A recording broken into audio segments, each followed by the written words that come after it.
السلام علیکم۔ کراچی میں نجی یونیورسٹی کی وین کو ڈاکوؤں نے لوٹ لیا۔ ڈاکوؤں نے وین کی چابی نکال کر پھینک دی اور 15 منٹ تک واردات کرتے رہے۔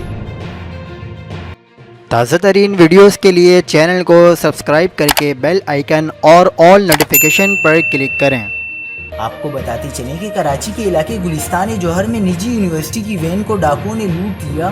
پیر کی صبح گلستان جوہر کے علاقے کامران چورنگی کے قریب موٹر سائیکل سوار 2 مسلح ملزمان نے نجی یونیورسٹی کی وین کو روکا اور مسافروں سے موبائل فون، نقدی اور دیگر سامان لوٹ لیا۔ پولیس کا کہنا ہے کہ طالبات اور اساتذہ کے مطابق واردات موٹر سائیکل سوار 2 ڈاکوؤں نے کی۔ لوٹنے والوں میں 4 طالبات، ٹیچر اور ڈرائیور شامل ہیں۔